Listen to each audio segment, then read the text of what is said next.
ang nakikita ko rito may someone dito na may addiction, no? But then, pinipilit na nitong tao na ito, no, na magbago na, no? Something like that, no? So, may mga pagbabago na siyang ginagawa, unti-unti, no? With the page of wands, no? Ay unti-unti na siyang kumikilos para sa pagbabago niya, no? So, kung sino man itong taong nasa isip mo, Capricorn, or kung ikaw man ito, again, vice versa tayo, no?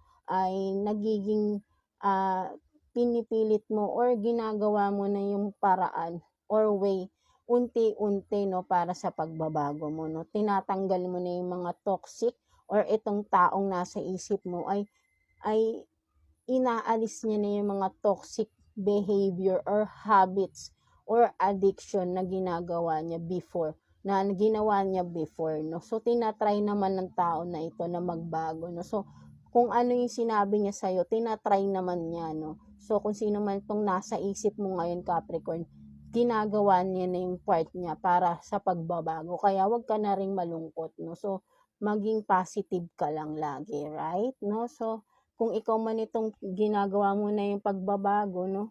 Magagawa mo yan, no? Huwag kang mainip. Unti-unti maghihil ka rin sa mga addiction na dinanas mo before, no? Mga Capricorn natin, right? No? So, let's see what else. Ano pang meron?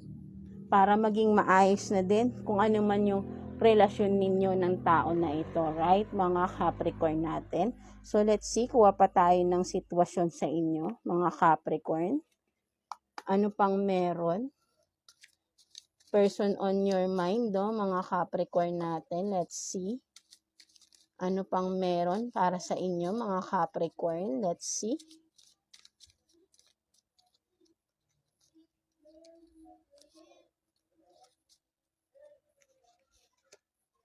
So, it's a yes, no? Kung ano man to, ano man tong tinatanong mo regarding sa iyong person, no? Merong ditong yes, no? Kung ano man yan, right? And then what else? Go get some fresh air, no? So, yeah, sinasabi rito, no? Tama kung ano man tong iniisip mo. Maybe, kailangan nyo ng space muna ng taong nasa isip mo. Maybe, masyado ng complicated kung ano man meron sa inyo ng tao na ito. At tama kung ano yung iniisip mo, magpahinga ka muna, go somewhere else na makakahinga-hinga ka na, medyo toxic na rin. Maybe lagi kayo nagtatalo ng person na ito, right? No? So, sinasabi sa'yo, tama, magbakasyon ka muna, no? Mga Capricorn natin. No? So, sinasabi sa'yo rito, right? No? So, para magkaroon muna kayo ng space sa isa't isa at